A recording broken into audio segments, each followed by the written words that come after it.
CUT का exam है, उसके रिजल्ट का हम लोग बहुत बेसब्री से इंतजार कर रहे हैं कि सर फाइनल आंसर की आ जाए और रिजल्ट आ जाए, जिससे हम लोग हमारी जो ड्रीम यूनिवर्सिटी है उसकी तरफ एक कदम आगे बढ़ाते हैं।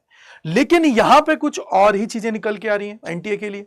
आप सबसे पहले देखो कि जब एनटीए ने एग्जाम स्टार्ट किया था सीयूटी 2025 के लिए, तो इसके अंदर सबसे पहले तो क्या दिक्कत आई कि सर आपका एग्जाम को पोस्टपोन कर दिया गया, फिर एडमिट कार्ड इशू आ गया, फिर सबसे बड़ी बात कहीं कहीं किसी किसी शिफ्ट के अंदर आउट ऑफ सिलेबस पेपर दे दिया, कहीं कहीं एग्जाम कैंसिल हो गए। इट मींस कहीं ना कहीं चीजें चलती आ रही थी। फिर सबसे बड़ी कहानी निकल के आई जब रिस्पॉन्स शीट आप लोगों की रिलीज की गई। उस टाइम पे भी यही हुआ कि सर बहुत सारे सब्जेक्ट के अंदर बहुत सारे क्वेश्चंस गलत थे। जहां पे फिजिकल एजुकेशन की बात करें या और सब्जेक्ट की बात करें, वहां पे तो भर भर के सवाल गलत थे। इसका मतलब वहां पे भी सिर्फ बोलूंगा सिंपली की चीजें ऐसे ही की गई। अब कुछ न्यूज रिपोर्ट्स के अनुसार सारी चीजें निकल के आ रही है कि भैया आधार गैप्स और deviation from syllabus raise CUET concern. तो मतलब सीयूटी का एग्जाम बेसिकली क्यों कराया गया? क्योंकि कि यार जिससे स्टूडेंट्स को इक्वल अपॉर्चुनिटी मिले, स्टूडेंट अपना जो ड्रीम यूनिवर्सिटी का सपना है उसको कंप्लीट करें। लेकिन यार यहां पे तो हर साल कुछ ना कुछ इश्यूज आते ही रहते हैं। इस बार कोशिश की गई कि भैया बच्चों का ई आधार वेरिफिकेशन कराया जाए, जिससे जो बच्चों की जगह कोई और एग्जाम देने आ जाते हैं, फॉल्स आके बैठ जाते हैं, तो उस केस के अंदर वहां पे वो चीजें ना हो।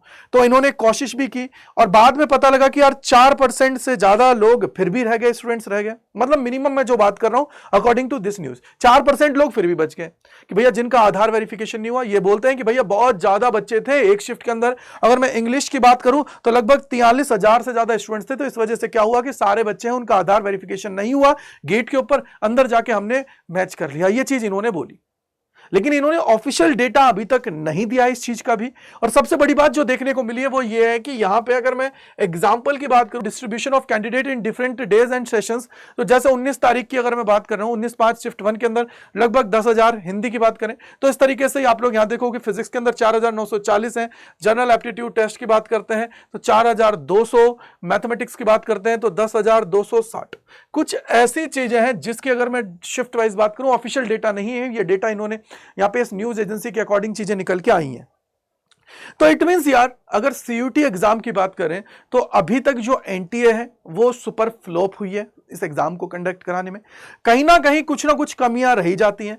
आप ये देखो ऑलमोस्ट लगभग अगर मैं प्रोविजनल आंसर की बात करता हूं उससे रिजल्ट की बात करूं तो लगभग ऑलमोस्ट आज 14-15 दिन हो गए, लेकिन रिजल्ट का कोई नाम नहीं है, फाइनल आंसर का कोई नाम नहीं है।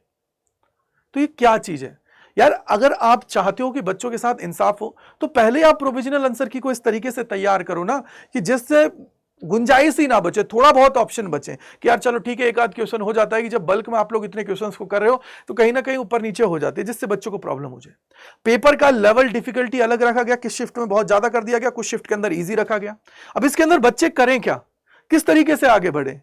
तो भाई मैं तो हाथ जोड़ के विनती करूंगा एनटीए वालों से कि यार बच्चों के साथ ये खेलना बंद करो और एटलीस्ट जो भी चीजें हैं ना उनको खुल के लेके आओ। अगर आपको टाइम लगता है एग्जाम कंडक्ट कराने में तो एग्जाम कंडक्ट हो रहा है, उसमें अगर टाइम लग रहा है तो प्लीज आप टाइम लो, उससे कोई प्रॉब्लम नहीं है।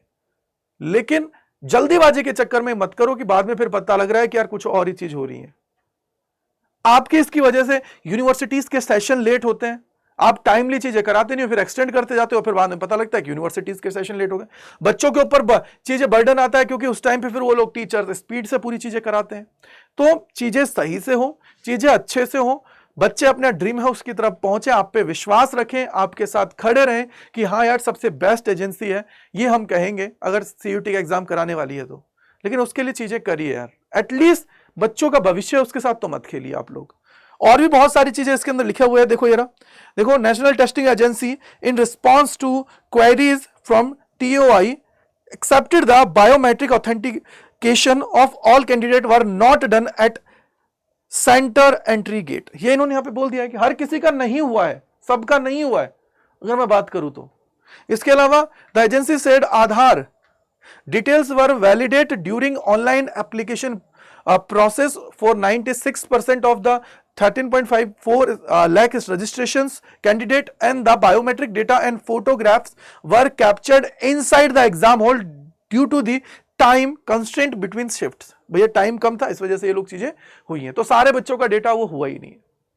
तो यही चीज है यार, एटलीस्ट थोड़ा सा बच्चों पे रहम खाओ, रिजल्ट जल्दी दे दो, फाइनल आंसर की दे दो, जिससे उन बच्चों का जो विश्वास है वो आप पे बढ़े और चीजों को आप लोग अच्छे से कराते हुए आगे बढ़े। तो इसी के साथ मैं अपनी वाणी को विराम दूंगा और आई होप आपको समझ में आ गया होगा।